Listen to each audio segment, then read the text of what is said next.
everyone, welcome back to Poppin' In with Alexa and Molly. I'm Molly. And I'm Alexa. And we're so glad to have you. Wow, I won't be doing that. Okay. But that sounded great. I don't think you want me. We're so... Okay, we're good. We're actually good. I think we covered the singing, and we're good now. That's why you were in choir and I was in orchestra. I am a seen, not Just heard kidding. type of person. Aww. No, yeah. it was good. I am here. It's very nice to meet you. Whatever. We're here to talk about Amelia Perez. Oh my... Oh, I have so many things to say. So, in case That's why I thought it was appropriate to start off by singing. Oh, that's why you've been singing. No, I just did that accidentally earlier. Like, I was just doing it. But now I'm like, yes. How can I tie that in? I thought you just felt a song in your heart. I did. I love but that. just now I was trying to tie that in, too. I like that. I hope we didn't drive anyone away already. Yeah, they're like 15 seconds into the podcast and they say, okay, goodbye. Like, done. Power off. Yeah. What are they clicking power on? They just throw their phone out the window. They shut their phone all the way off. You could just exit out a podcast. Yeah. There's someone like my dad who just like they doesn't know how to reset their phone. Anyways, we're here to talk about Oscar nominations, which Yeah. came out this week. And so there were some surprises, some snubs, as you know, if you've been listening to this podcast since the beginning, our first episode was about the Oscars. You know what that means is that we are coming up almost on a year. When are the Oscars? March, right? I know. How crazy. That was our first episode. Yeah, that was our... That's so crazy. Well, technically, we recorded a secret one that will never be released. I think it could be released. I just think the beginning has to be cut because it's awkward that we're like introducing ourselves. It's actually, if we went back and listened, I think I would cringe to death. We did listen to part of it and we were like, we have to record a different episode. No, but it's always good to like record like a pre. If you're thinking of starting a podcast, just like record one episode, which I will give credit to Chris, my fiance. He's the one who told us to do that, do a practice episode. But that's not what we're here to talk about. We're here to talk about the Oscars. Yay! Which air on March 2nd. And I think, aren't they going to be like on Hulu or something too? Oh, really? I thought we had talked about that at one time. It's like the Oscars are going to be on Hulu for the first time. Or maybe I'm talking about something else. Well, good for them, because I was stressed about how we were going to watch it. Every year we've been doing an Oscars party. Have we done it more than once? I think we've done it. Or did we just do... Maybe we only did it last year. We've done 2 for the Emmys, 1 for the Oscars. Yes, That's what it is. Yes. And we all vote on what we think is going to win in certain categories, and then the winner gets a prize. Last year it was an Oscar Sunday hat. Hee. Which Molly won. And Molly I wear wins all the every time. prize. Yeah. And by the way, I'm part of 2 Oscars polls this year. Your family won. Yeah. Yeah. So my dad literally sent us Can I the join? thing. Sure. My dad literally sent us the thing and was like, okay, Molly, what gift card do you want? Because I always win. Aw, that's very like... And I will be winning ours this year too. I mean, this like Or not. as a nice way, but that's like very like only child of you where you're like, I always win. It's like you and your parents. I'm trying to imagine. Yeah, but I won ours as well. I love my family very much, so I'm trying to imagine like me and my family in like an Oscars poll. And I just be like, I got this one, y'all. Like, this is no Someone's offense. like, I think The Social Network will win this year. You're like, it came out 12 years ago. Yeah. Anyways, they're like, what about Casablanca? Like, okay. Is a Star Wars nominated? Yeah, a Star War. Go watch a Star Wars. But anyways, okay, so which category do we want to talk about first? I think, should we just talk about like Best Picture first? Yeah, let's do it.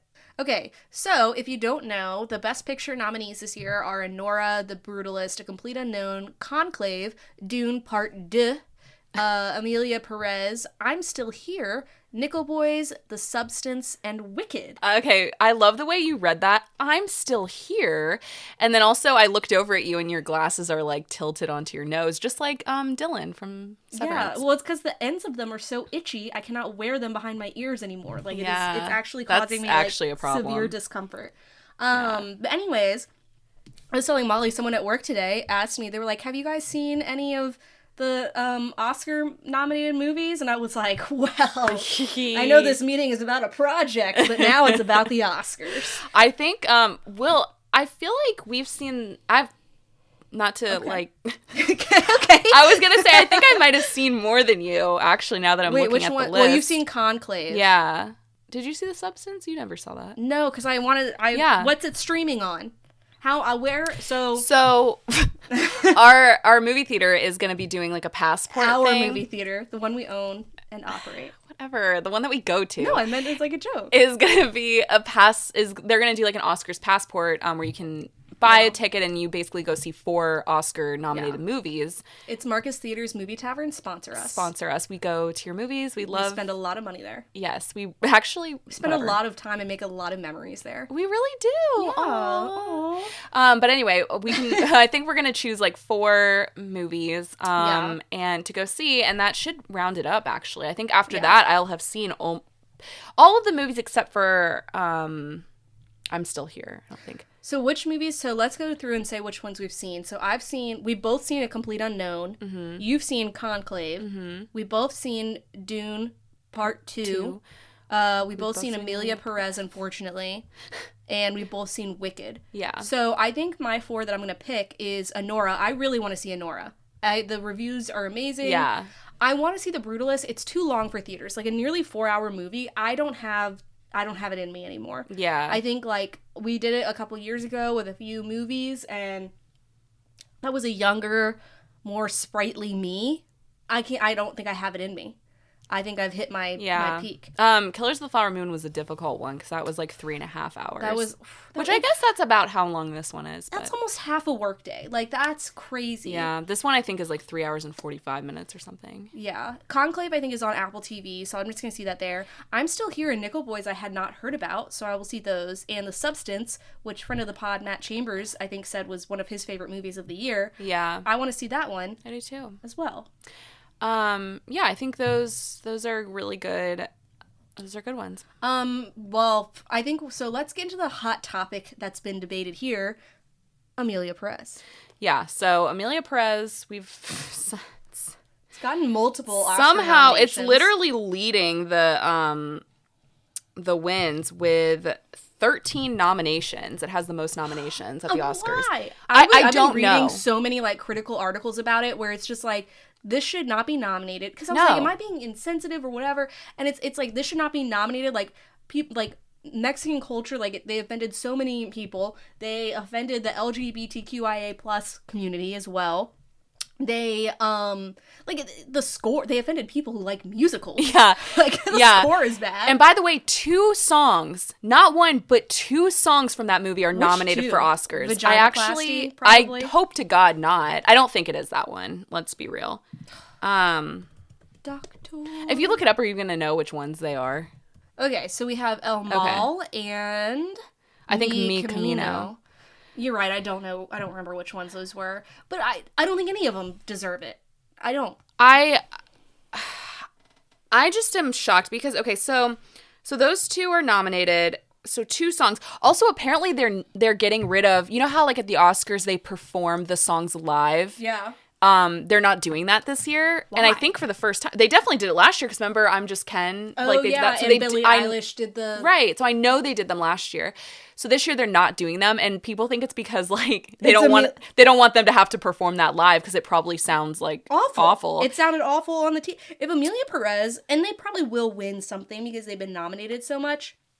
If it wins Best Picture, I'm gonna like stop watching movies. I think that will be absolutely. Like, I want to know who is voting for it. Like, who thought that it should win Oscars? Like, genuinely. You know what I learned today is that movie wasn't even shot in Mexico, even though they did like they went and like scouted locations for it. It was filmed in Paris on a soundstage. Why? Because it's all French people. But why? It's so weird. It's so weird.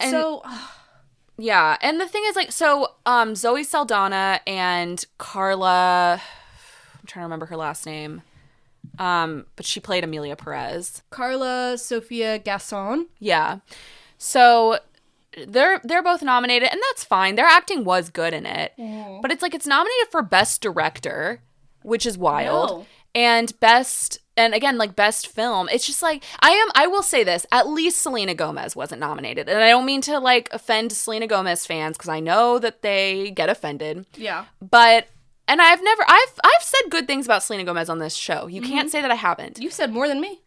I know. I think if she had been nominated, I would have questioned cinema as a whole. Well, I know we've talked about this before, and I can't remember, like, how it's like you have to be selected to be one of the, like, Oscar voting people, right? Like, yeah, I don't know who. I don't really remember. It's basically like a jury of your peers. It's like if you're in the the movie industry, I believe you have to so. vote on it. Because with the Golden Globes, it's like the foreign press, I think. Yeah. But with the Oscars, I do think it's people on a...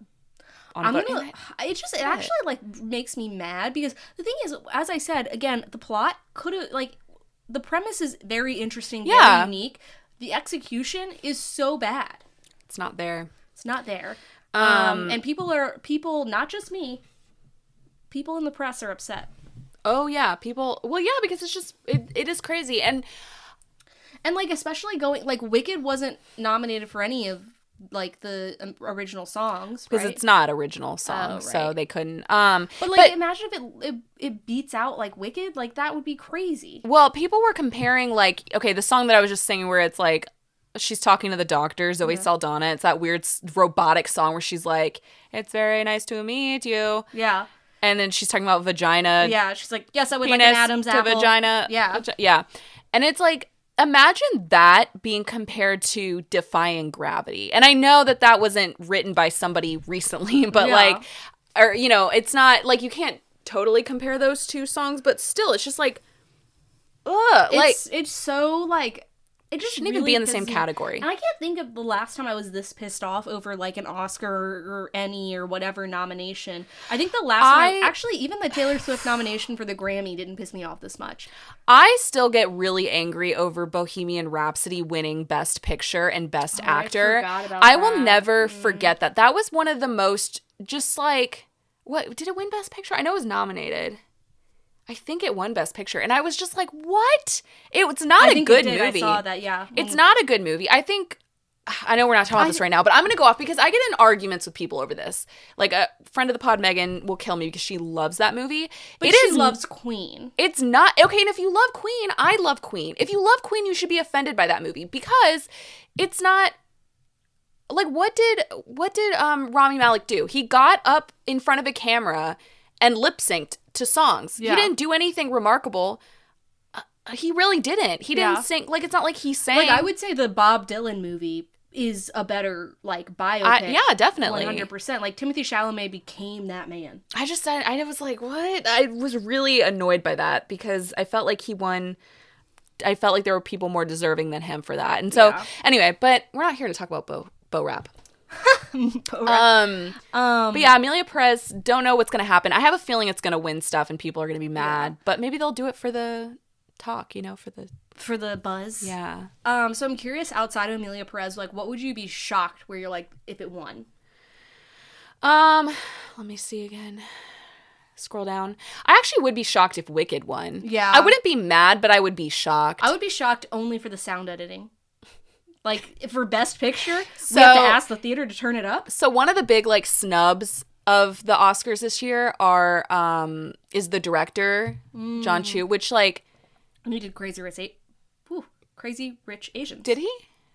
I know he directed other music. Like, he did...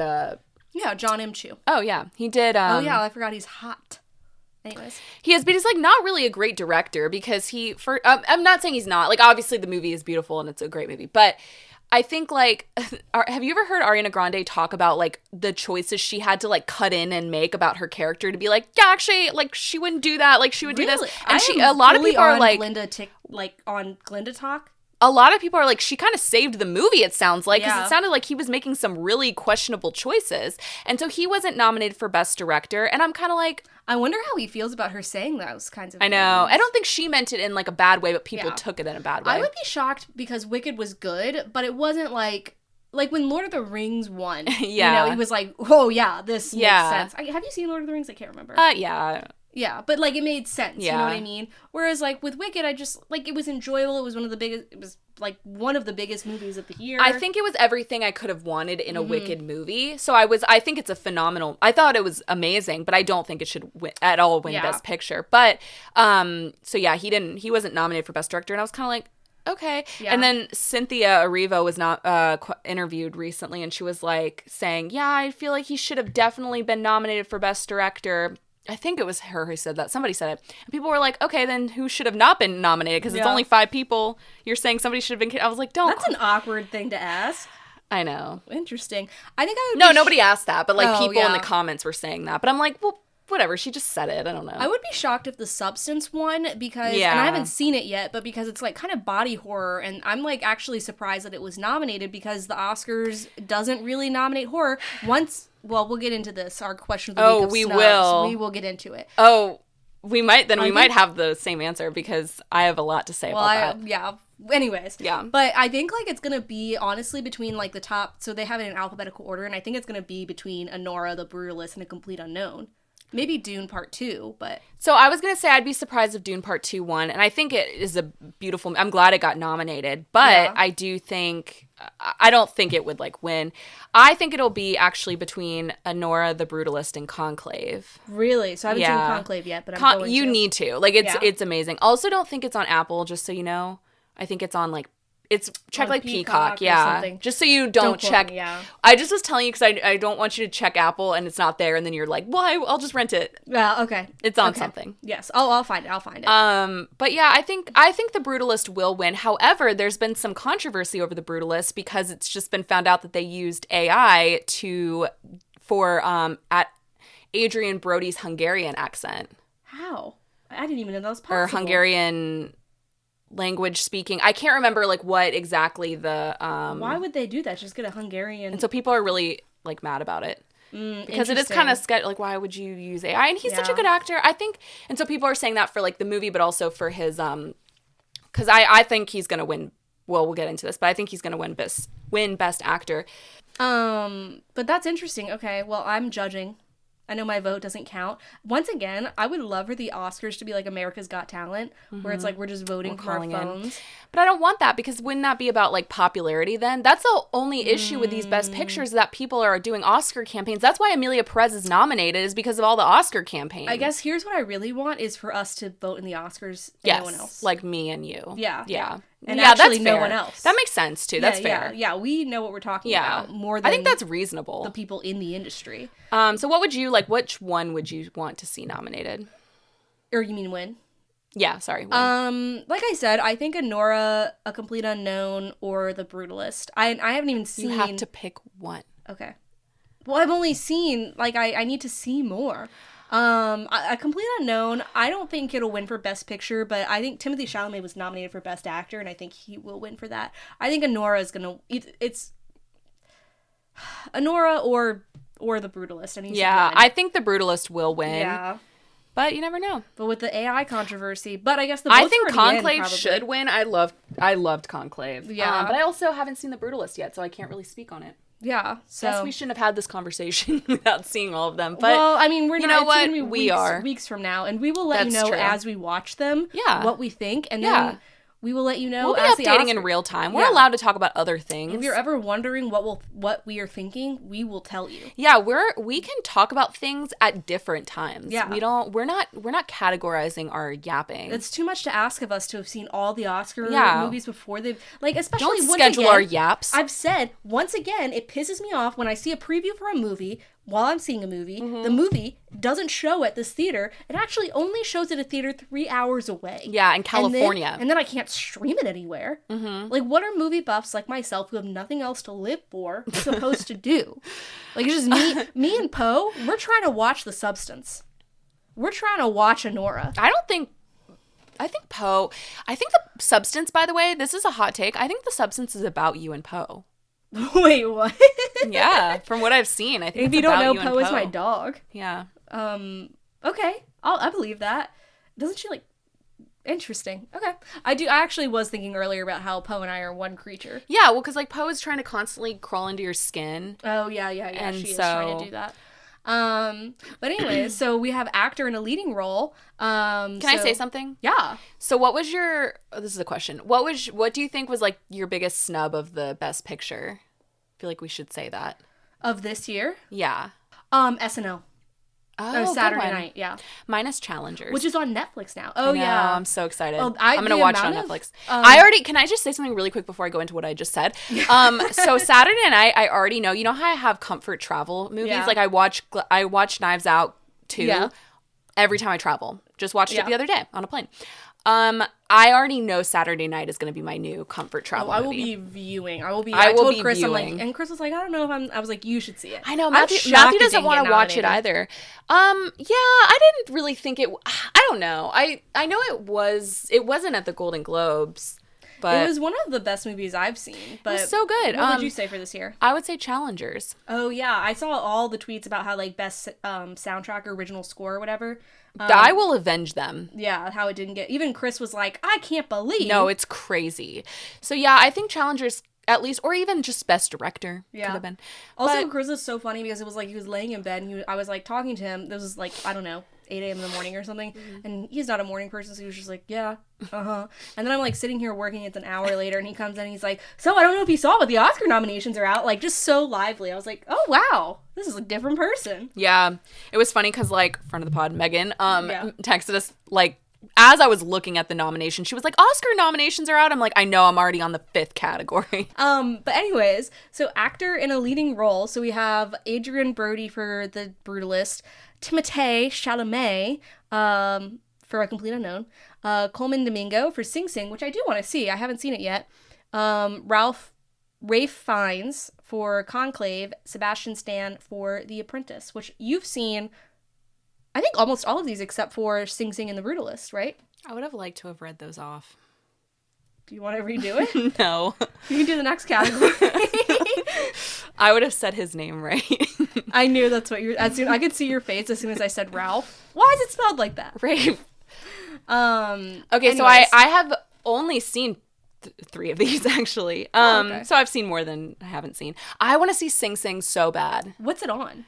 Nothing. Okay. As usual. But Coleman Domingo is go one to of... speakeasy and meet a man in a back alley. You have to watch it on Tubi. It's on you a VHS. It's on Furbo. You can view it on Tubi. Oh. It's on Fubo. What's that thing that came out during the pandemic where it's like these are like 3-minute movies or whatever? 1, 2, 3 movies. No, it went out of business. Isn't that the pirated movie one? 1, 2, 3 movies. Or maybe I don't know. Anyways, don't pretend like you don't know. I know you were pirating movies. Oh, absolutely. That's why I will never forget your laptop. Yeah.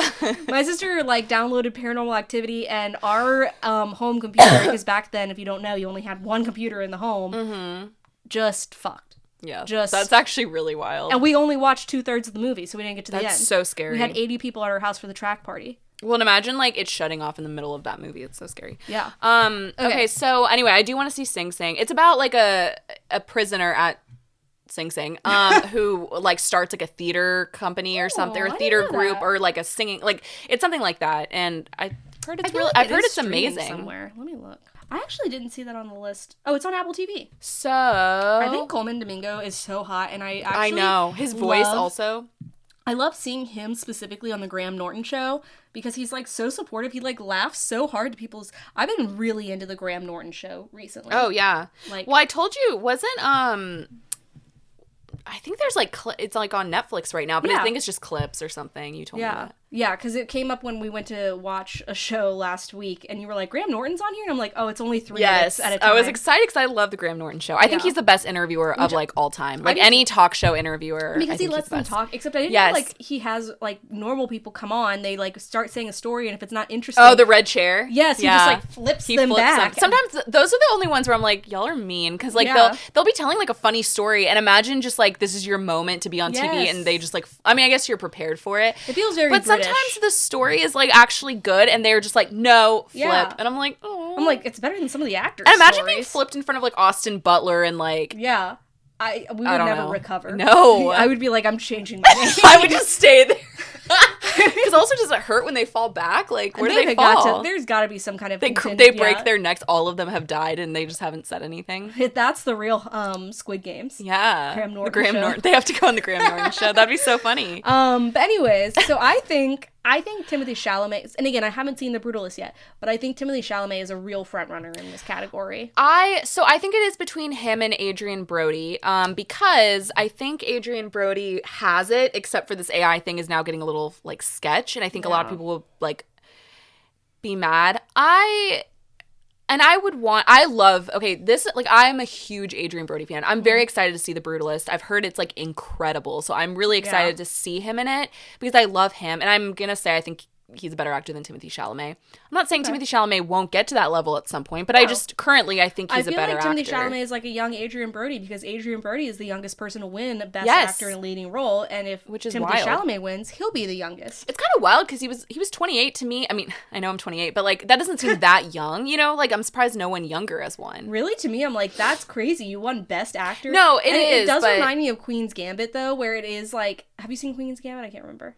And no, but I was just going to say, like, Jennifer Lawrence won at, like, 25 or something. You know, like, so I just think of, like, younger people. But in Queen's Gambit, the whole thing is, like, she's the greatest, like, chess prodigy. Yeah. And once it's like, oh, you've achieved your goal, it's like you're not even 30. What do you do for the rest of your life? Well, a lot of people have, like, an Oscars curse where it's, like, if you win usually only see it with, like, Best Actress. But people say, like, if you've won Best Actress, it's, like, it's, like, almost a curse. You never, like, get nominated again or whatever. Emma Stone. Happened to Natalie Portman. Really? Oh, for Vendetta or for the Black Swan? No, she won for the Black Swan. Oh, I could see that. But she deserved it. She did. Well, winning, not the curse. she deserved that curse. So I do think it's going to be Adrian Brody, but also Timothée Chalamet, I think, is clawing at the... Yeah. But I think Ray Fiennes... again, you haven't seen Conclave yet. I don't know what that was. I love that. You can't see... Nipping at his heels? Yeah. I don't know what I'm trying to say, but... Killing the opponents? Conclave is so good, Alexa. I want to see it. I meant to watch it this Sunday, but... It's phenomenal. And I did something else instead. And he is in it, and it's so good. Okay. I'm excited. So, wait, who's in it? Ray Fiennes, obviously. Oh, okay. I was trying to say he is... I think he also He's in The Apprentice too, right? No. Okay. I believe you. I got confused. Yeah. Okay. Oh, okay. Yeah. That was weird. So... but I was wondering, like, are there any snubs? I think this is a good list. I think it's comprehensive. I don't know if I can really think of any. I was surprised Daniel Craig didn't get nominated because that movie Queer, like, didn't get anything. Oh, yeah, and it was like all over the Golden Globes, I feel like, and then it was just like, or all over like, just like, can't, like, everybody talking about it, and then all of a sudden it was just like, not, I don't think it got any Oscar nominations. For every category, there's a huge snub that we'll go into that I think there could have been a nominee for. Oh, should we not do this? No, we can't. Oh, okay. I was like... I'm just saying. We'll go into it. Wait, what do you mean? I think, oh my god, I'm blanking on his name. What's his face from Nosferatu? Oh, yes. That's... Oh, Bill Skarsgård? No. What? What's the other guy? What are we saying? Should have been nominated. For Best Actor? For Nosferatu? Yeah. Wait, who? Nicholas Hoult? Yeah, I think he was phenomenal. He was very good in it. Justice for Bill Skarsgård, though. I feel like he never gets, like, critically recognized, and that bothers me. Because he's always wearing those costumes. I know, because one could honestly argue, though, like, other than his voice, you could just be like, well, it wasn't his face. So. Yeah. But sometimes I do think, like, he puts his whole Skarsgård into that role. He puts his pussy. But he puts his whole Skarsgård in that role. But I was gonna say also, so I saw Sebastian Stan in The Apprentice was very good, and I do want to see that. I'm glad he's nominated. He was also in A Different Man, which is on Max if you haven't seen that yet. It's very weird, but it's really good. My mom and I watched it. And he won for the Golden Globe, and he's not nominated for that. And I think he was actually better in that movie than in The Apprentice. Interesting. He plays Trump in The Apprentice, for those who don't know. But I think it's a solid category. Yeah, I like no notes. No notes. Complaints. Okay, actress in a leading role. We have Cynthia. Oh, wait, you read it. Okay. I guess I'll do that. Okay. We have Cynthia Erivo for Wicked, Carla Sofia Gasson for Amelia Perez, Mikey Madison for Anora, Demi Moore for The Substance, and Fernanda Torres for I'm Still Here. So this is tough to give an opinion on because I haven't seen Anora, The Substance, or I'm Still Here. I know. I plan on seeing it. It is on the docket. And I think it's going to go to Demi Moore because just based on like everything. What people have been saying. But for a while I thought it would have been Mikey Madison because she was getting like she was winning stuff, and like I've heard is amazing in Anora, and I'm excited to see that movie. Wow, you changed your tune. Before you were like, I don't know if I'm that interested in it. Well, people can change their minds. That's fine. No, I'm just saying. Just kidding. But I think, like, also just seeing how many... Because, okay, this is actually what I was about to say before you said that, is, like, I'm surprised it did... Like, I'm curious to see what's so great about it, because when I see, like, the previews for it or anything, or even hear the plot, I'm kind of like... I'm surprised that's like an Oscar-nominated movie. And here's the thing, I agree with you, and here's how I know. Because the first time I saw the trailer for it, I was like, oh, I'm gonna go see that. Yeah. That's my kind of movie. My kind of movie is usually not getting... always. I feel like you're kind of like me. I feel like we like Substance. But there's like, in my household, there used to always be a joke where people would say, like, Ian Chris does it now. He's like, that's an Alexa movie. And I would say this looks like an Alexa movie. Like, there was one trailer we saw, it was like a coming of age something where it was like you and Megan whispered to each other. That's like, an Alexa movie. You were like, Alexa's gonna say she wants to see that. And I was like, I do! And that's what I feel like you like artsy kind of stuff, and usually those are nominated. So that's why I was saying, I think you have taste. Oh, I didn't say I didn't think I had taste. I think I have taste, and then I also... I meant, like, good taste. Like, I think you have good taste. Thank you. Yeah. I think the difference is, like, there's things where it's like, oh, I like this because it's, like, well done and it's art, and it's like, I like this because I like it for my personal reasons. Yeah, you know? I'm the same way, and I think, like, Anora... Rat Race. Rat Race, for example, should have won Best Picture in 2002. Snub. That's our snub. That's our snub. That's our biggest snub, is Rat Race. So, anyway, I think it'll probably go to Demi Moore. And I'm curious, I'm excited to see The Substance, too. It'll be Demi or Mikey. But I gotta see him. I'm not excited to see The Substance because I'm scared I don't really like body horror. Yeah, you're not a body person. Like, you're not a body yada yada yada kind of person. No. I can see that. I also am not a big body horror person either, but I'll see it. I'm excited to see it. Okay, so for actor in a supporting role... I'll let you do this one since I did 2 categories. Hey, you just don't want to have to pronounce the first name, and I'm calling you out on this. It's Yura Borisov. And you're not going to edit it out. Yeah, for Anora. Kieran Culkin for A Real Pain. Edward Norton for A Complete Unknown. Guy Pearce for The Brutalist. Jeremy Strong for The Apprentice. This is an interesting category because I kind of didn't know half of them were nominated. I didn't either. I don't think Edward Norton should win with that big old dome. I thought he was fine in A Complete Unknown. Like, I mean, he's Edward Norton, so it's like he's always great, but I didn't think his character was strong enough. He really wanted to play Bob Dylan, but like 20 years ago. He was like, that's my dream role. And obviously now he's too old. I think we talked about that on the podcast, actually. His forehead was insane in that movie. That's why I said him in that dome. I don't know. No. I'm just kind of surprised. And I didn't know Guy Pearce was in The Brutalist. I didn't even know he was nominated for it. Yeah. So that's cool. I think, so you didn't see... Oh, sorry, go ahead. No, go ahead. You didn't see The Apprentice. Jeremy Strong was really good in that. Okay. Really, really good. Like, better than Sebastian Stan, I thought. It's kind of crazy that him and Kieran Culkin are I know, up and the thing is, I think Kieran Culkin is going to win. I do, too. I think he deserves to win. Did you see... Jeremy Strong's little post? Or not his post, but, like, his, like... No. Okay, I'm just going to say this really quick before... what you say, but Jeremy Strong, like, I don't know where, because I don't think he has social media, so it was like posted somewhere that he like made like a comment about his nomination, how thankful he is because he like grew up like loving, he would like go to the Oscars like to watch the red carpet with his dad or whatever, and it was like this like really sweet thing about how he like, and now he's an Oscar nominated actor, and it was like a little photo of him, and it was like of him like little Jeremy Strong, and he looks like a little baby mouse. And it's so cute. I gotta find that. And the photo's really cute. And then I've seen, like, obviously I know what Kieran Culkin looked like as a little kid. And whenever I see pictures of them, I think that's who Logan used to abuse. And it makes me really sad. Oh, that is sad. I was gonna say, did you see the video where Kieran Culkin was talking about his role in A Real Pain? He was saying basically, without knowing it, he based it off of a guy that he knew. Yeah. And when he was watching it back, he was like, oh, fuck, like, that's definitely... this guy, and his wife whispered, like, that's so-and-so, and he was like, oh, shit. Do you know he almost didn't do the movie either? And then he got basically, like, he could have he basically dropped out of the movie, and Emma Stone was producing it, former girlfriend of his. I didn't know that. Yeah, she produced A Real Pain, and apparently he was just like, I can't be away from my family that long, because he had just finished filming Succession, and so he was like gonna go to like Poland and do this movie, and so he was like, I can't be away from my family that long, like I don't think I can do this movie, and she was like, yeah, that's fine, like it'll kind of like ruin all of production. He was like, oh, you can just recast me, right? And she was like, no, but like it's okay, like you just do what you need to do. And he like immediately felt bad and was like, okay, never mind, I'll be in it. Oh, interesting. And now he's like probably gonna win an Oscar for it. Why couldn't they recast him? I don't know. Interesting. Yeah. Huh. I feel like there's more there. But okay, so that was actor in a supporting role. So actress in a supporting role, we have Monica Barbaro for A Complete Unknown. Oh, that's good. I didn't even know. Joni... The girl that we thought was Joni Mitchell, but it's Joan Baez. Joan Baez. Ariana Grande for Wicked, Felicity Jones, The Brutalist, Isabella Rossellini for Conclave. I didn't even know she was still acting. Yeah. Zoe Saldana for Emily Perez.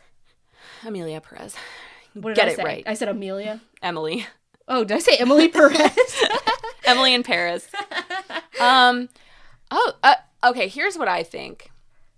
Okay. I think Ariana Grande is going to win. I do too. And I think she she should, out of everybody. I am a little worried Zoe Saldana is going to win. And I don't mean that in like because I do like Zoe Saldana, but I think I don't think she deserves to win for that movie. No. Her acting was good, but like I just don't. Let me just say something. Isabella Rossellini, obviously a great actor. I'm not saying she's not, but in Conclave, I just didn't really think her role was not that big. She played a nun. Oh. I guess and it was like her role was kind of prominent, but not really. And like she didn't have to be in the movie. Do you know what I mean? Like it wasn't like that character was not totally needed in the movie. Kind of. Well, I don't want to spoil it for you, but there was sort of a meaning to her character, I guess. But anyway, I don't think she needed to be nominated for it, so I was a little surprised by that. But I am pleased to see Monica Barbaro was nominated because she was so good. Job. Yeah. She was really good. Beautiful her singing voice. Was amazing. I was like really impacted by that. That was when I like started tearing up a little bit. I was like, oh God. Well, I teared up in the beginning when he sang that song in the hospital. I was like, really? That was really beautiful. Yeah. But I think Ariana Grande should win. I do too. I think it's probably between. I haven't seen The Brutalist, so I can't comment on Felicity Jones. But based on what my eyes have seen, Felicity Jones is a good actress. My eyes see Oppenheimer. My eyes see Oppenheimer. She's a good actress, but yeah. So we have the nominees for directing. Anora is Sean Baker. Oh, sorry. Do you want to do this category?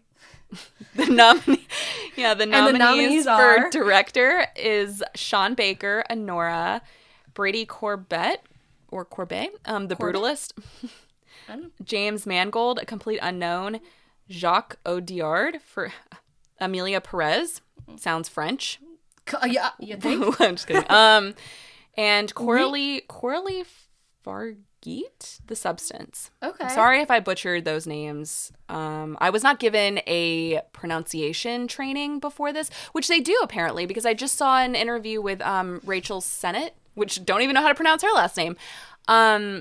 But she and Bowen Yang like read out the nominations, and somebody was asking her like, what time do you have to like get up to do those? And she said they spend like 3 hours in glam or whatever, and then like an hour doing pronunciation training. And she said, which is exactly how I feel when I have to speak in front of people. She was like, yeah, you do like an hour of pronunciation training for like, names where, so you know how to like pronounce everybody's names. And she had to be like, but she was like, but then you freak out when you're up there, like you start to not. She was like, I couldn't even remember like how to pronounce Timothée Chalamet's name. All of a sudden, I was like, Chalamet, like because you just start to question everything, which is exactly how I would be. 1 hour of pronunciation. She said an hour or two, which more than that. Yeah, which means also that she knew the nominations beforehand. Which what if she had texted people? I think you probably have to sign something. Yeah, where it's like you're gonna be shot in the head if you tell someone. Yeah, Timmy, you're nominated. Yeah. So, who do you think should win for Best Director? I feel like it's hard to. I think the Brady Corbet is probably going to win. He probably will. I think it's between him and Sean Baker. Brady is for The Brutalist. Yeah, and Sean Baker's for Anora. Yeah. Okay. So the sort of last category I think we're probably going to talk about, just kind of like part of the big ones, is original screenplay writing. And I guess I'll do this one. Sean Baker, Anora, Brady Corbett, and Mona Fastfold, The Brutalist, Jesse Eisenberg, A Real Pain, Mortice Binder, Tim, I regret. Fellbaum, and Alex David for September 5th, and Coralie Farjeet for The Substance. I'm glad we read those out because it's making me realize like a lot of the movies were both written and directed by the same person, which is interesting. Also, I wanted to see September 5th and I did not get to see it. I'm surprised it didn't get nominated for more. Yeah, it does seem like Oscar baity type movie. But yeah, I think I don't know. Brutalist probably. Yeah, I think Anora. But I think A Real Pain. So I think Jesse Eisenberg, it's a unique movie. I don't know if that was necessarily Best Picture worthy, but if it had been nominated for Best Picture, I'd have been like, okay, because I thought it was really good. I think Best Score. We listen to the soundtrack all the time, but it's not original, or isn't it? Just like it's just piano tunes, Best Adapted Songs. Yeah. So anyway, it's just chopsticks over and over again. Yeah. Yeah, I think it's probably going to be. It's probably, I would say, in my personal opinion, A Real Pain, but it's probably still going to be The Brutalist or Anora, which I haven't seen, so I can't. Yeah, we can't speak on that. Yeah. Just much like most of these categories. Yeah. But we can. But thanks for listening to our opinions. Yeah, anyways. we'll our have uninformed opinions. One thing about us is we'll have opinions, whether we. It's like that. What's that Hannah quote from The Girls where she's like, I somehow know a lot, like nothing about things, yet have strong opinions about everything or something. I could see that for us. Yeah. But so I guess that kind of brings us to the question of the week. Do we want to refill? Yeah. So this week we're drinking a sweet Riesling from something called Chateau Michel via Harris Teeter. Yes. And it's very good. Very good. It is good. Very nice. Okay. So our question of the week this week was, what's an Oscar snub of all time that you've never gotten over? Yeah, do you want to start us off? Well, maybe let's read like some answers first. We got some good yeah. Okay. So of all time, wow. Okay. I like how you're saying it like this is news to me. Yeah. So first time I'm hearing of this question. An Oscar snub of all time that you've never gotten over. Again, if you want to answer question of the week, please follow us on Instagram at Poppin' in Podcast. We post every week before the episode. Please, usually thought-provoking. Yeah, question. Usually every Sunday. A good question. Please answer it. Please. Because we like to be able to hear your guys' opinions. We like to be able to interact with you all. Otherwise, it's just us and our uninformed opinions. Yeah. So again, this was biggest snub of like all time. So it's like, what do you think of like when it's like, when you think of the Oscars, like that, something that didn't get nominated or didn't win and you're just like, damn. So Kelsey said Barbie, which I literally messaged her and said, that's Alexa's villain origin story. Okay, yeah, well, that was going to be my answer. Oh, damn, I didn't think about that. But yeah, Barbie, as you all know, once again, if you had started listening to the podcast from the very beginning, I voted for it in all categories because it should have won. It should have won, at the very least, for, like, Best Original Screenplay. Greta Gerwig should have won. Best Original Screenplay would have been really good. Although, you know what? I actually think it might have been Best Adapted Screenplay because it was based on something. I think based on a doll. I think it was. No, seriously. Well, if it's based on like a company, then I think that I don't know, but I thought I remembered that. I could be totally wrong. But I actually agree with that because I think it was nominated for like a lot of things, but it won nothing. Pissing me off. That's not true. Didn't it win for? It won for some. Did it win for Best Song? Ryan Gosling won, didn't he? Or shoot, it did win. It went the Academy Award for Best Original Song last year went to Billie Eilish and Famous for What Was I Made For? Which, and you know what? It's because we hate women. That's why. It was one of the greatest, most unique movies I've seen in a long time, and it really brought us all together. Like going to go see that movie, like it just. I won't get into it because I've done it on so many episodes. Yeah. You have. Yeah. Yeah. Just kidding. Move on. Also, I just thought of something. We didn't really go over like best supporting actor like snubs, but Denzel Washington wasn't nominated for Gladiator 2, and I felt like that was really a snub. That is a snub. That is huge. He was very good in that. That's a shock. And I didn't think it should have been nominated.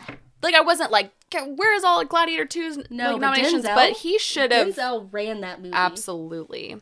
Denzel was that movie. 100%. So, okay. Let's see. Sorry. So anyway, additional snubs. So Chris said challengers for best original score. Oh yeah, he was very upset about that. Yeah. Got him out of bed that day. Wait, Chris. The Oscars haven't come on yet. He said Crash, Green Book, and Emilia Perez winning Best Picture. Emilia Perez hasn't won Best Picture yet, but it could. So he's like preemptively saying that. Totally agree with. Okay, I've actually never seen Crash, but it won Best Picture, and it's like actually one of the biggest like. I've never even heard of this movie. Yeah, it has. The early to mid 2000s, I want to say. It's like everybody's like, I've never seen it, but like everyone was like, it wasn't really a good movie, and it has a lot of issues. And Green Book also. Oh yeah, I do. I remember seeing it, but yeah, it won Best Picture. It reminds me when Shakespeare in Love won Best Picture, and everyone was kind of like, yeah, what? And Gwyneth Paltrow won. Yeah, that was weird. Okay, I who love period piece films was like, this is an Alexa movie. This is not an Oscar Best Picture movie. There you go. What's yours? My biggest snub. So it's not like one particular thing, but I do. Okay, well, actually, one particular thing, because I saw snub as like what doesn't get nominated, what's completely like shut out of the Oscars. That to me is like what a snub is. But then some people say like a snub is just like what doesn't win. Yeah. And something that has always bothered me is Samuel L. Jackson not winning. First of all, never winning an Oscar, that really bothers me because I think he's like one of the greatest actors of all time, but like not winning for Pulp Fiction. Oh, yeah. Because he is so amazing in that movie and he didn't win. That's crazy. And I think about that a lot. But then in general, I would say like, this is just kind of starting a new conversation, but the Oscars historically do not care about horror. No. They just like ignore horror. They don't take it seriously. And I would say in past times maybe, but like, well, of course there's like, great movies in the past, like great horror movies in the past, but like then it kind of hit a lull where it's just like not great horror movies. Now it's like there's this resurgence of like especially with A24, like art house horror, and I think about like Toni Collette's performance in Hereditary as being like Florence Pugh in Midsommar as being some of the best acting I've like ever seen. Yeah. Like Toni Collette, the way that she portrayed grief, like so viscerally, like it's such visceral grief, like. And same with obviously Florence Pugh in Midsommar. Like it is so upsetting to me that they know.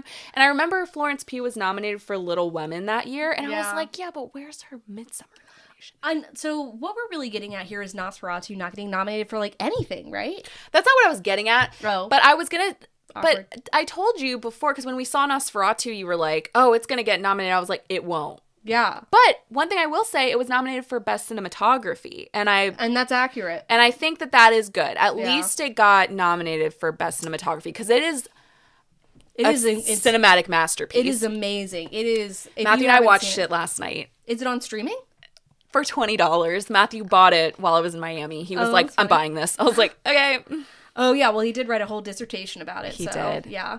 And I don't understand. It's like, it's the same thing where it's like, I think, the Oscars also doesn't take comedy very seriously either. No, not really. It has to be like a comedy drama. Yeah, it has to be. Why does it all have to be dramatic?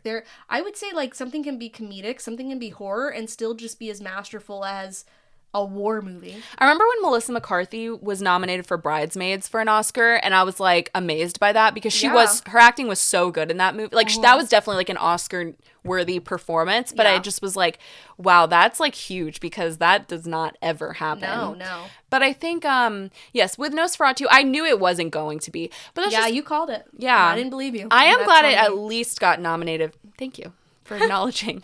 That's all I wanted. I'm just kidding. I'm glad it at least got nominated for Best Cinematography, though. But I think with The Substance, so this is why I'm just like, I'm sure The Substance is good, but I'm kind of like, people are like, oh, The Substance is like, this is for Florence Pugh and like Toni Collette and like all these people who didn't get nominated. But I don't think it's like straight horror. It's like body horror. I know. And so I'm just kind of like, it's not the same though. And I feel like, I'm sure Demi Moore is great in it, but I feel like there's probably better horror movies than that. So I'm just kind of like, that is nominated, but those ones weren't.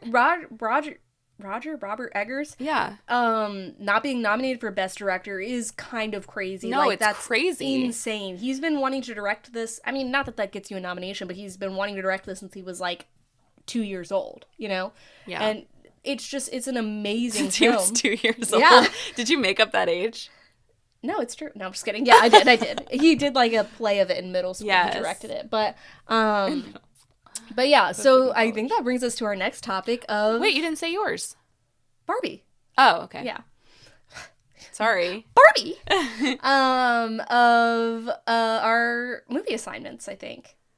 Oh, yes. Okay. So we are giving each other, we haven't done this in a few weeks, I think we kind of forgot, but like we're doing movie assignments, but Oscar themed. Like an Oscar twist to them. Yeah, so they have to be, I took it as they've been nominated or won Best Picture. Or, yes. Okay. That is what it is. No, they're actually, it has to be movies with the word Oscar in them. What if I said that? Just an Oscar Mayer movie. An Bless Oscar you. Mayer biopic. Oh my God. Where is that? I know, it's coming. Jerry Seinfeld's working on it. Wow.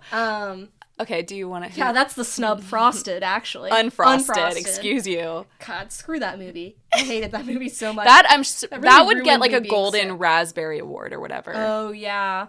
Okay, so do you want to go first or do you want me to go first? Okay, you can go first. Okay, so I had two that I was going to do, but obviously I'm not nervous. going to assign two. So one was like where I just wanted you to watch it and I'm like, this is the only way I could force you to watch it. Okay, What can do you you? think it is? I think you should say two and then let me choose which one. Okay. Okay. So it's the movie Brooklyn with Saoirse Ronan. Oh, I'd love to watch that movie. Or Saving Private Ryan. Okay, so here's what my dilemma is. I actually didn't think you would want to watch Brooklyn, which is why I was like, I'll just give her like Saving Private Ryan. I think she would like that. No, I just have never watched Brooklyn, but I watched it like probably 7 times. Really? I love that movie. I don't know why. So here's my Well, I do dilemma. like it. I feel like I should say Saving Private Ryan just because it's like a classic, and I feel like everybody has seen it, and everyone always says the same thing. They're always like the beginning, like. But okay, sorry, I didn't mean to downplay like war. I'm sorry, but People died. no, I know. But Making everybody says the same thing about that movie. I'm like, Tom are there Hanks other nearly died. are there other scenes in it? Are we only going to talk about the beginning? No, it's a phenomenal movie. I watched it for the first time this year. Really? Okay. So I think I should maybe watch that. But Brooklyn, I feel like I'd be more into. Don't you think? Really? I thought the opposite because you love like Oppenheimer, you like war stuff. And Brooklyn is more like has a little bit of a romance focus to it. Good point. Good point. But So I don't think it feels like that. Like Brooklyn is just like a good, like it's just a good movie. Yeah, I've been interested in seeing it. That's why I'm like I'm facing a dilemma. But one thing I'll say is I'll keep Matthew in mind with this. I feel like he will want to watch Saving Private Ryan with me, so it's easier to like, you know, not that I have to watch something with him, but we should watch it put it together. on the Instagram and have people vote. yeah, good one. Should you watch Brooklyn or Saving Private Ryan? Okay, remind me to do that after we record. Good one. So if you're listening right Okay. now, so go on and vote. That was a really good, I'm glad. I was kind of nervous, I'm not going to lie. Why I feel like you're nervous every time we do these assignments. I'm not trying to punish you. With good reason. Oh my god. Just kidding. Earlier in this podcast, it's recorded that you said I had good taste. So you do, but then some of the things I feel like, I don't know. Oh, okay, stop being sad.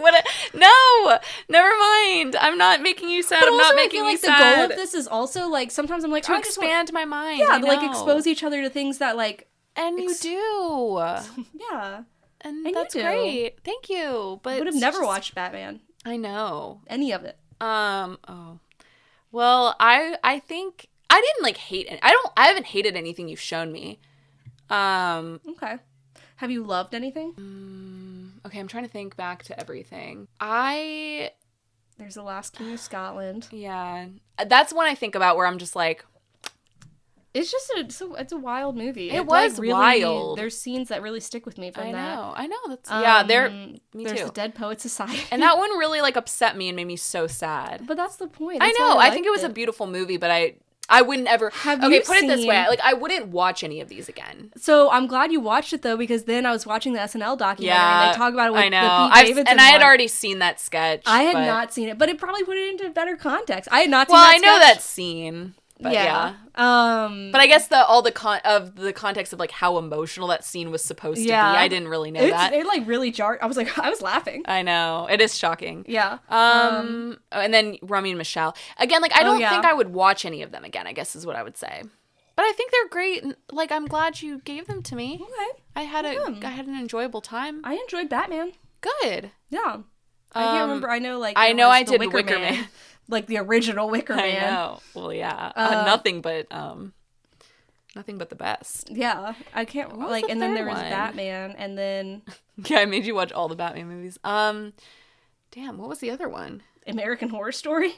Oh, like yeah. 3 seasons of it? Yeah, it was American Horror Story. Yeah. Okay, so here's mine for you. Okay. Bearing all that in mind. Okay. We've gone through them all. I am making you watch The Artist.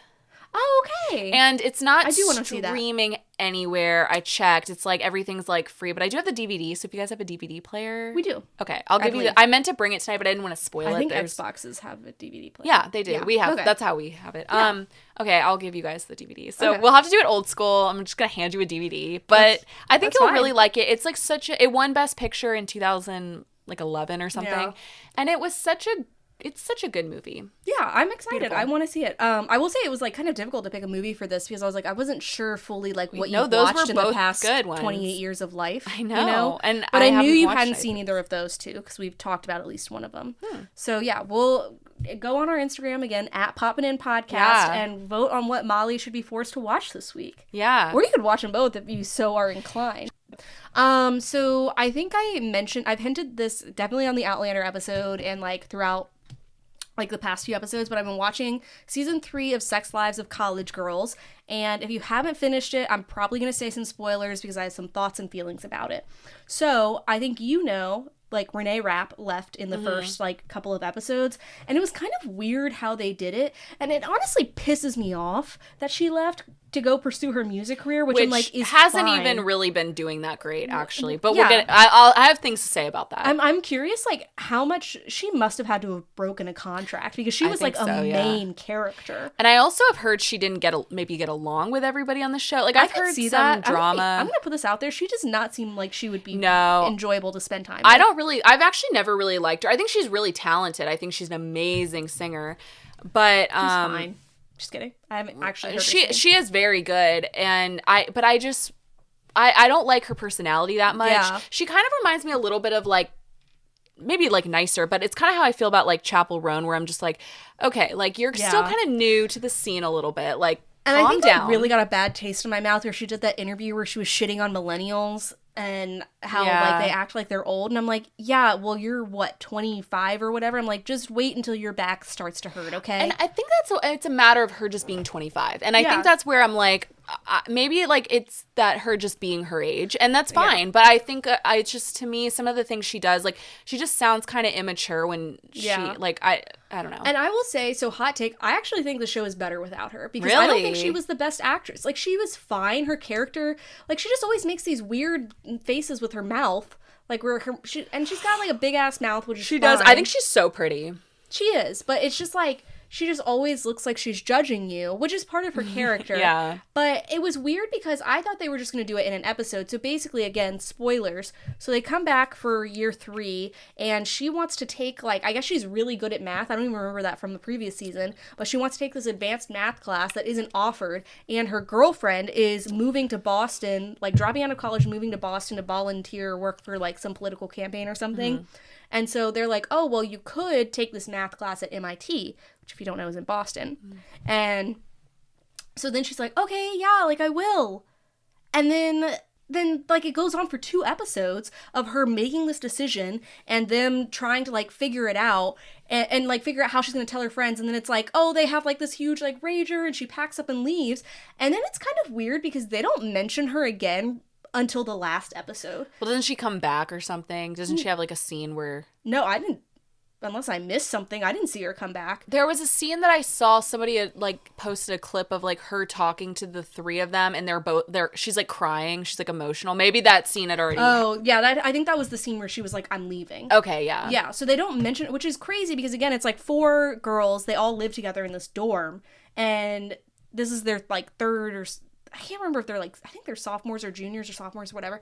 And it's just like, okay, they don't mention her at all, which again, I get, like, you know, why would you? In real life, you would, but, and they hint at, like, I think they do it well, though, because so they have this new girl move in.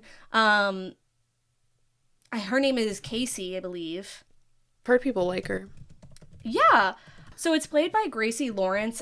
She plays a character named Casey who basically, she comes in to fill Renee Rapp's character's place.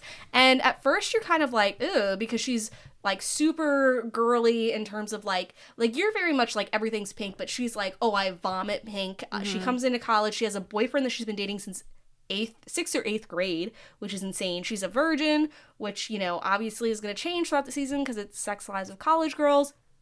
In the first episode, she finds out her boyfriend is cheating on her, and then, like, that's how their friendship starts with her other, like, roommates. And I think she's actually really lovely, where they did, so she basically tries out for this college musical, and it's this whole thing where the director is like, I don't think you have it in you to be the lead, but she's an amazing voice. And then finally something happens where she does get the lead, and the last scene of the show basically is her singing, you'll know the song, but it made me like cry. Oh, so she sings the song Never Enough, which is by Lauren Allred, where she's like, never enough, never. Is it from, like, The Greatest Showman? Greatest Showman. I'm not kidding. I don't give a shit about musicals. At first, like, it started, and I was like, oh, why are we doing this? And towards the end, I literally got tears in my eyes, because it's the scene where they're kind of, like, showing scenes throughout, like, the show, and it's this whole thing where she's lost her virginity to her new boyfriend, and then he breaks up with her, and, which, I'll be honest, it's fair that he broke up with her, because she was like, they just started dating. She was like, so, like, we transferred, like, our family cruise. We had a ticket, and we transferred it from my ex-boyfriend's name to your name. So that way, like, you can go or whatever. And he was like, this is intense. This is too much. And so she's singing it, and they're also showing, like, one of the characters has come out as being bi, and another character, she's like, it's Timothée Chalamet's sister, Pauline, is getting arrested for, like, a protest on campus, and it's just, like, this wow, that took a turn. Yeah, and so it just, like, I was like, okay, I think they did a really good job. Like, the writing is very good in that they brought in this brand new character in season 3. Yeah, which is really hard. In the middle of season 3, and honestly, you care a lot about her by the end. So I think they did a phenomenal job. That is a hard thing to do. I would imagine for her as an actor how stressful that would be to, like, be replacing Renee Rapp, who is, like, a beloved person on that show. But that's cool. Yeah. I will say, so my biggest, like, pet peeve, though, is so it pisses me off when shows do this, where, like, season 2, it was this whole thing where it was, like, this whole drama where it was like one of the girls was dating this guy, they break up, and the other girl who works with him at, like, the local, like, the campus cafe starts having feelings for him, and they, like, kind of, they don't hook up, they, like, are making out, and she sees them, right? So that's going on in the first, like, 2, like, episode and a half, and that's what the whole season is, like, building up to, is, like, this conflict between these two girls, and it's resolved in an episode and a half in the next season, and they don't really bring it up the rest of the season. They don't really acknowledge it. Like, it just, like, I was like, why did we spend so much time building up this drama only for it to be resolved so easily? It really, like, pissed me off, and I hate when shows do that. Yeah, things that get kind of rushed. Yeah, but I would say Sex Lives of College, sorry, go ahead. No, go ahead. I love Sex Lives of College Girls. Like, Mindy Kaling's shows, some of them are, like, hit or miss. What else? Oh, well, I guess she had her show.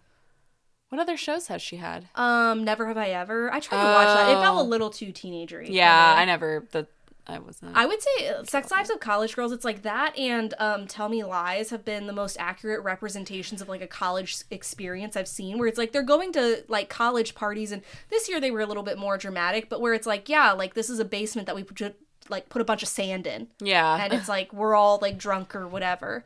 And so I just think it's and I think it's accurate in terms of kind of what you're trying to figure out. The only thing that I don't think is accurate is, like, it pisses me off that they build these relationships up with these guys only for them to kind of get torn down in the next episode. So they, like, I can't even count the amount of boyfriends they've had, or like not even boyfriends, but just, like, people they're interested in, or, like, storylines with these guys. Yeah. And that kind of is frustrating, because it's like, well, I don't care about any of the men on the show, which is fine, but it's just like, I don't really know who I'm supposed to care about. Like, every time they introduce a new love interest, I'm like, well, he's going to be gone by the next episode. Kind of reminds me of Sex and the City, because like they do that too. Like somebody tweeted the other day, they were like, God, they have sex with so many men on this show. Like, what is this? And somebody was like, what is the title of the show again? Yeah. Because it's just like, yeah, that's what it's about. So I feel like Sex Lives of College Girls is probably similar, where it's just like, it's just, that's what it, I just sit there and like, it's like the way they like meet the guys or like interact. Like, they're not online, like meeting them on Tinder. It's like, oh, we've met at a protest. Oh, we met at Cups. We met. And I'm just like, maybe it's just me being like not great at flirting or like yeah, but it's kind of a whirlwind, like writing wise, to be like, here's the guy. Now here he go. Like, now he's gone. I'm like, let's just like have one stick for a while. On the topic of like a new person coming in, what is a show where a new character was introduced like halfway through the show, like in like season 3 or something, that you really liked? Like, what do you think, what show can you think of that has done a good job with that? I don't know, because honestly, it is tough to do that. Mine is Andy on The Office. Oh, I think Andy Bernard is one of the greatest television characters of all time, and he like came in season 3. I'm trying to think of like a main character, because I know like, I think on The Good Place they had a few characters that I really liked. I don't know. You know, I'm going to have to think on that one. I don't know. I think they did this very well. It's a tough thing to do, to like add a new character halfway through the show. And if they're like really good, then that's like really impressive to me. You know what I say is I don't think they did it very well is Lost. And here's the thing is I think they did it as well as they could, but I was never like more invested in the new characters than I was in the original ones. Remember they tried to add those two that were like supposed to be new characters, and they did try to give them their own episode, and it was like the biggest bomb of the are you talking about the one where it's like she's an actress and like or whatever? Yeah, I think she was watching that. I was like, I don't care about these people. I forgot their names. They had like names, because it was like they even had their own episode, and it was like everybody was like immediately no, like you can't just introduce and they were like, they were also like, they sucked too as characters. I will say, you know what, here's one that did it well, Scrappy Doo. Was Scrappy Doo introduced later? Yeah, he was not a part of like the original gang. Well, he's an icon, so. Yeah, and he had his own little spin-off series. Scrappy Doo. I would say like, Andy from The Office, or like anybody from Breaking Bad, they introduced people later on in the show that were so iconic. But I feel like that's interesting. I don't think I would ever watch Sex Lives of College Girls. It's just not really for me. I don't think you would like it. Yeah. I don't think like. What about it do you think I wouldn't like? I'm just curious. I think you would just be bored. Like you would. I don't think you're into shows where it's like, oh, this is a bunch of like college girl drama. You know, like I don't know. I think you like more like prestige. I need them to be like in their 50s. Yeah. You like more like prestige things and like. I don't know. Like, I don't think it's gonna win an Emmy for anything, but I think it's entertaining, and I don't know. I enjoy it.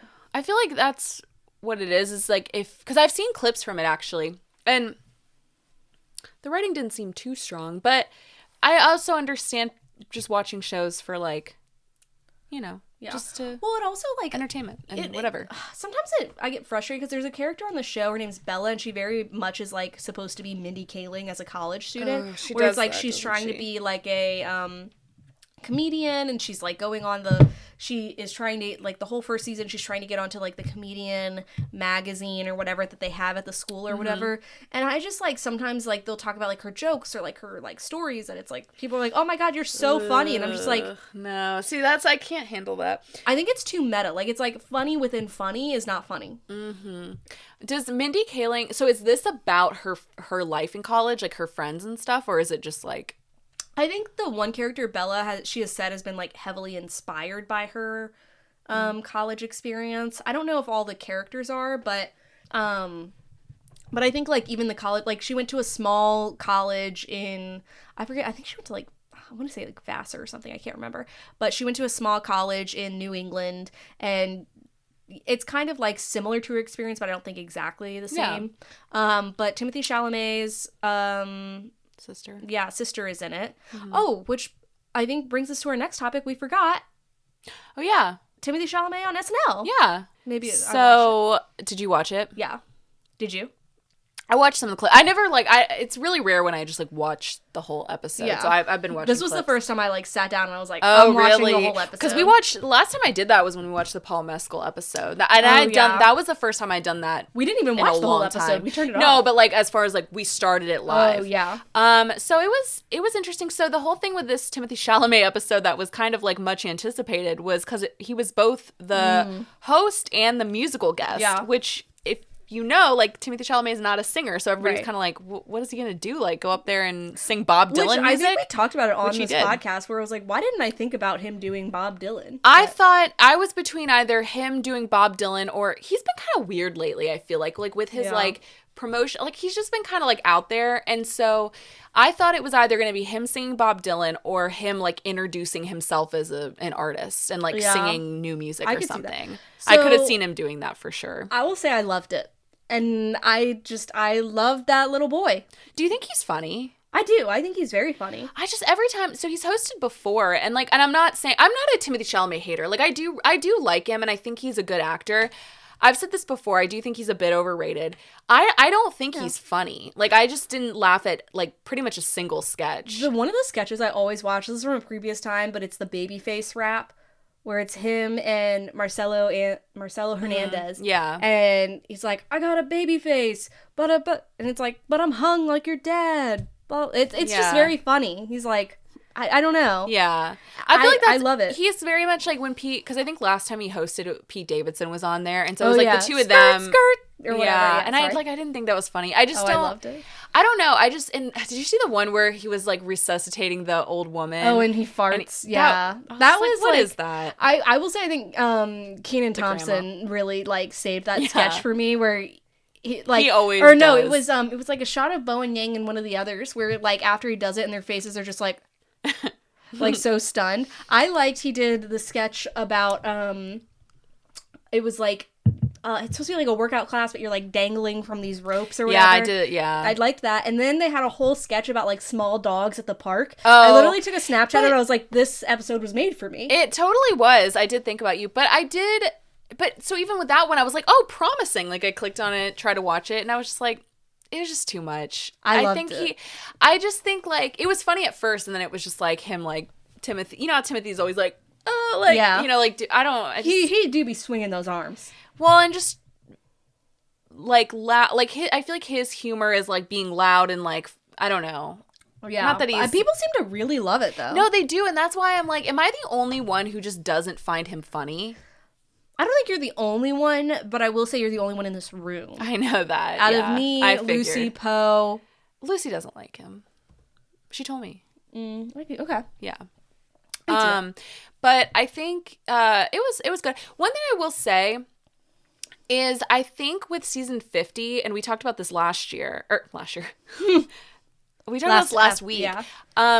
It's SNL 50, which, like, I was expecting way better hosts this year. Like, and I'm talking, like, past SNL cast members, like, iconic people. Like, where's Dan Aykroyd? Where's Bill Hader? Like, where's, like, Eddie Murphy? Like, where are all these, like, iconic people? And it's like they opened with Jean Smart, and I'm not saying she's obviously a talented person, but I'm just like, that's so random. And they've got, like, just people who've been hosting lately. I'm just like, I don't know. I just expect more. And again, Martin Short was a couple weeks ago. Dave Chappelle was last week, which I needed to watch. Yeah, that's true. I guess you're right. But I just expect, for some reason, I just expect more. I just feel like other than them, other hosts have not been that, like, great to me. But I think, I don't mean to shit on little Timmy. I'm not offended. Like, I love Timothée Chalamet, but it's like, whatever. I have a weird thing for him. I try, but I think what I'm trying to say is, like, I really tried. Like, I tried to think it was funny, and I just am like, humor to me is just not his thing. Yeah. But it bothers me when everyone else thinks something is funny, People and I don't. Loved it. I know, that's what I'm saying. Like, I don't think it's funny. Yeah. Here's my thing I just realized. I'm not attracted to Timothée Chalamet. I've realized I want to be Timothée Chalamet. That's fine. My thing. Yeah. I know you weren't. You've talked about not being, like, attracted to him. You more just, like, love him. Yeah, I just love seeing that bone structure on screen. I think, like, so he did, like, it's, like, broken up into 2 performances. Where the first part he did Bob Dylan. He was like, you might not know these songs, but they're my favorite ones. And honestly, I was kind of like, you're not really killing it. But then he did a second side of the performance where it was like some more well-known like Bob Dylan songs. I'm like, okay, he did a really good job. But I'm curious why they decided to do that with Timothée Chalamet and not like Charlie XCX or Bob Dylan. Or yeah, literally. I was like, that would have been crazy. Bob Dylan must be getting some sort of royalties. Like to come on and sing someone else's songs is interesting. He must have agreed to it. Yeah. It would have been crazy if he had been the. Can you imagine? Oh my god. I just think I don't know. I thought it was interesting. I did see the performances. I did like the opening sketch because Lin-Manuel Miranda returned as Hamilton. It was interesting. I liked the sketch where it was like Timothée Chalamet like losing all of those awards and his face the whole time is just like. Oh, the monologue when he was talking about the monologue. But it kind of went like I don't know. It kind of went in a weird way where I think like one of the jokes didn't land, so then some of it didn't make sense. I don't know. Monologues, you guys know this, I don't watch the monologues because I think they're so cringe. Yeah, the monologue is a tough thing.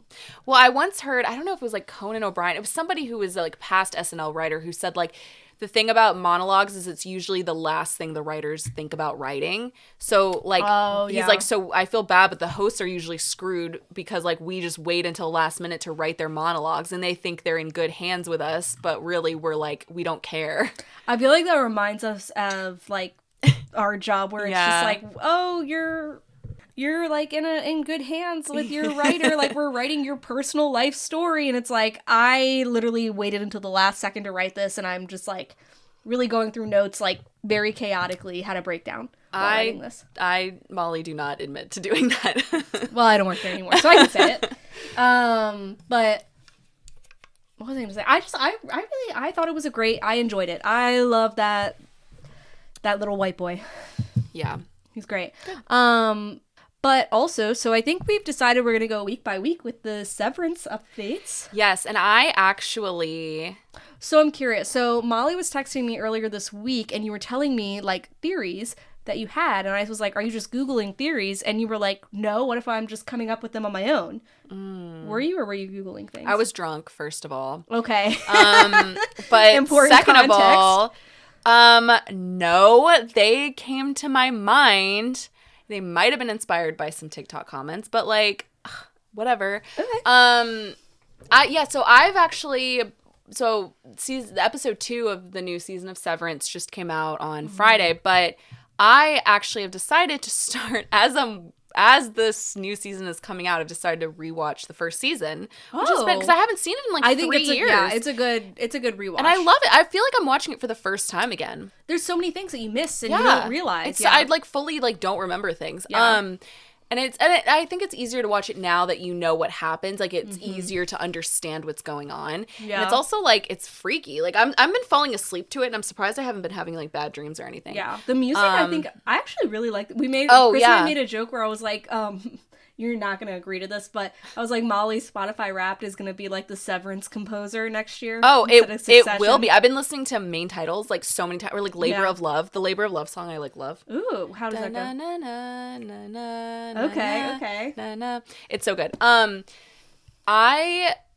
I love even Matthew, because Matthew doesn't watch Severance, but he'll be like in the room with me while I'm rewatching it, or I was watching the new episode, and he's like, I really like this music. I was like, yes, you do. It's so well done. He won't watch He won't watch a new show. It's really hard to get him to get into new shows. Though. Oh, same with Chris. Chris is watching The Wire for the 50th time. We're doing it together, so yeah. So I'm rewatching the season 1. And I'm like in, I don't know what episode I'm on, but anyway.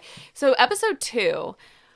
Okay. I'm ready. First of all, I'm ready for them to get back into the office. I don't like. I enjoy the Audi like storylines, but I'm also like, I want them to all be in the office together. Yeah, I think it's interesting that like last episode was all innie and this episode was all Audi. Yeah. And as I said in that episode description, we're not talking about belly buttons. Wait, that's good. Thank you.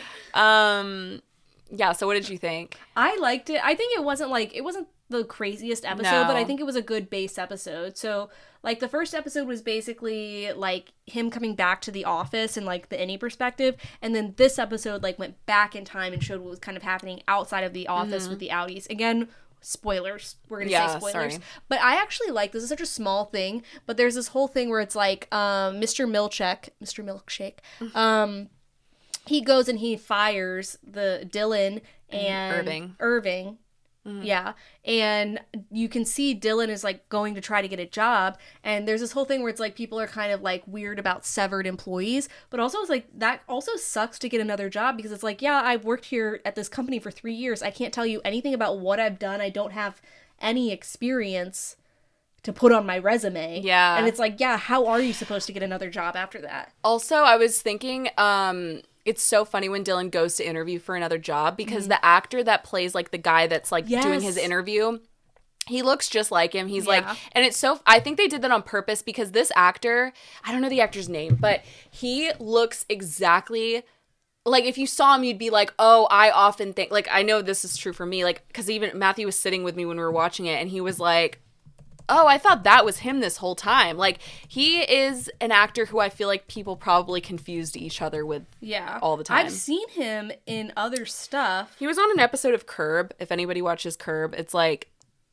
plays like the bathroom attendant in one episode. Like, he's they're both comedians, I think, so it's just funny and they look like. But anyway, it's like a door company. Oh, his name's Adrian Martinez. Mm-hmm. Yeah. Yeah. And so it's like he owns like a door company or something and he's like, how long have you loved doors? Yeah, it's like kind of he does a really good job on the interview. Yeah, he's like, Lumen, they manufacture their own doors. Yeah.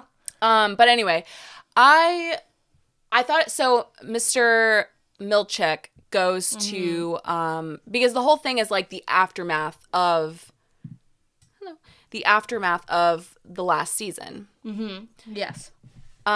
So they're now like Mr. Milchek is now like doing damage control by going to everybody's house and being like, so what just happened was like, you know, and he explains to Mark and his family, because he's still with his sister and brother-in-law, what happened. And he's like, yeah, so your innie, you just made contact, like your innie made contact. And she was like, yeah, I know, I spoke to him. And he's like, oh, like, what did he say? And she's like, are you going to punish him if I tell you? And he's like, no, we don't do punishments. Yeah, as if. Yeah. And so the whole thing is him trying to get Mark to come back. Mm-hmm. And it's interesting. I think also, and then what's her name? Cobell. Yeah, she is. Selbig. Yes. She is now being talked to by Helly because Helly has to now do damage control at her company. Because her father's like, what the hell just happened? And that's another crazy thing about rewatching the show is like seeing all that. Anyway, so she now has to like, it's so interesting. Do you think she's like evil? Like, no, I think she is like, I feel like she's got almost like a Succession thing going where it's like she's kind of forced into this role. Like, it's very clear she doesn't want to go back into like the severed floor, but she basically is forced into going to it. And so it's like you can see her like mentally preparing herself, and she's even like going through the video footage of her and Mark kissing. I was confused by that and rewinding it because I think it's like this whole thing where it's you but it's not you. So like imagine seeing a video of yourself, you form this whole relationship that's like clearly very important and like passionate and like like she sees them kissing and you have no recollection, no memory of it or anything, but it's you. I was confused why she was rewinding. I wasn't sure she was like looking for something. I thought she was just doing it to kind of like process it. Yeah, you know, probably. It's kind of like a weird thing. You're probably right. But yeah, it was interesting. I'm curious to see what happened. So a lot of it, obviously, they were talking about. Go ahead. No, go ahead. Sorry. No, I lost my train of thought. Anyway, yeah, I'll be curious to see what happens because I think the next episode they're like back in. Yeah, they definitely are. You find out that Mark is a part of some kind of program called Cold Harbor, which is like dead wife, maybe not dead wife is also a part of, but he says like Mark, the Audi Mark says he's like identified her body when she died. I know. And I'd forgotten how she died. And so I was, when I was rewatching season 1, like she dies in a car crash. So it's not like she died and he identified her body, but it's also like she died in a car crash that I think they were in. It wasn't like just that she was in. Yeah. I think. So I think that's what he said, which would mean like he was there when she died. Mm-hmm. So it's not like, cause I kept thinking this whole time, okay, like they could have her body. Yeah. And, you know, whatever. But what were the theories I told you that I thought? You thought that Helly, that the any Helly was actually the Audi. Okay, I do think that. I think, and somebody had like a really good theory. You know, at the end of the episode, they go into the elevators and you hear the dings of each person when they're innies are being activated. But you don't hear the ding on hers when she goes in. You only hear the ding of her elevator, but you don't hear like the ding of it clicking. Her character has to be a phenomenal actress if that's the case. Oh, and then the other one was, you said that the little 12-year-old girl that works there might be Mark S. and Mrs. Casey's, his wife's child. And I realize I'm saying that because it's like they're both Asian, but I just think it's just interesting. It is interesting. You don't think so? I thought maybe like somebody had mentioned like cloning with that, like that could be something. But I was like, what if like that is what it is? Yeah, maybe. She had a weird scene with Mark in the first episode. Remember, they were like in the ball. It was like the what? The ball, not the ball scene, but they were like, oh yeah, where she was like, "I'm your manager. I'm not your friend." I'm not your friend, and he's like 3. Yeah, good friends. So anyway, I'm curious like where Miss Casey is then, or where what's her name? Gemma. Like what are they doing with her then? Like where is she? It's really I feel like they're building up a lot of good mystery, and I trust the show in that it's not going to be like a lost situation where they just keep That's what I'm worried. I was just thinking today. Answers. I'm like, what if they're asleep and they wake up? Like what if it's something like that? No, I don't think they're going to do that. I trust Ben Stiller. Yeah, I do too. Does he write the whole show? I don't know if he writes the whole show, but he definitely is heavily involved. Does he even write it? I know he directs it, but I didn't know if he wrote it. The amount of times we've Googled in this episode. So he does not write it. It's written by Dan Erickson, Amanda Overton, Chris Black, Helen Lee, and Mohammed El Misri. I wonder how he got involved then. He probably read the script and was like, hell yeah, I'll be a producer on this. Because the thing is, it feels very Ben Stiller in that it's very art, like it's very high art, like it's drama, but it's also like, I think it's very, like, artistically done. It is, but I was saying, like, is he like that? Hey, have you ever seen The Secret Life of Walter Mitty? No. Transforming. Oh, really? I loved it. I haven't. That's why when you said that about him, I was like, is he known for that? But if he's very much like one of those people, kind of like Bill Hader, where he is, like, known for comedic roles, but has, I think, like, an artistic eye. And there's definitely, like, a level of comedy. Like, the same thing with Barry. Yeah, for sure. Of absurdity. But there's more comedy in Severance than there is in The Bear. I'm going to say it again. Oh, absolutely.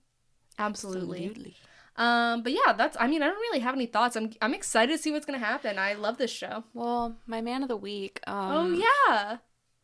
I'm like embarrassed to say it. Yeah. If you don't know, go listen to like 20 episodes ago when we used to do Man of the Week every week. We kind of forgot, but Molly has a Man of the Week this week. Yeah, I'm gonna sound so weird. Here's the thing about Man of the Week is I always go into, I'm like, it's got to be somebody else. It's got like, who else is there? But it always just, it's like, I have to listen to my gut or my heart. It's who I really have been like, who's my Man of the Week? I think it's John Turturro.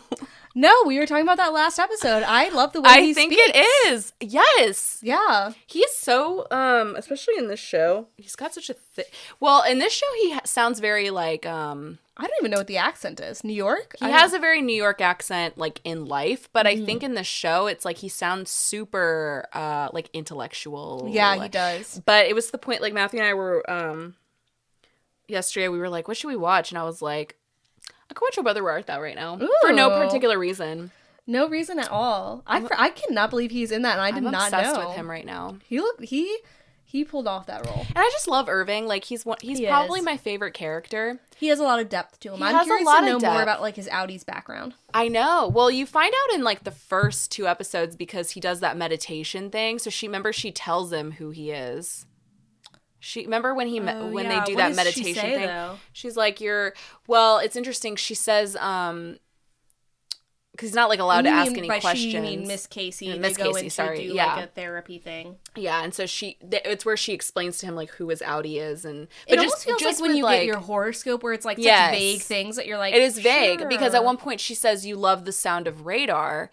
And he can't, like, really question that or anything because if he speaks, he, like, loses 10 points. Yeah. But you find out later that he has a dog named Radar. Oh, yeah. Wow. And He'll be like, you are loved by many friends. But at first he's very, like, by the books. Like, he's kind of a little, like, snitch or whatever. And he's, like, whatever. But he's such a lovely character. He is. I love him very much. I love the 4 of them together. I do think Helly is not Helly, but still love the 4 of them. Okay, interesting. Yeah. Okay, We'll see. We'll let you know next week. Yeah, stay tuned. As always, if you like this episode, rate, review, subscribe. Follow us on Instagram at Poppin' Podcast. Also, follow us wherever you get your podcasts. And next week, we'll be back with even more content, even more yap sessions, and probably more unauthorized opinions. But until then, bye!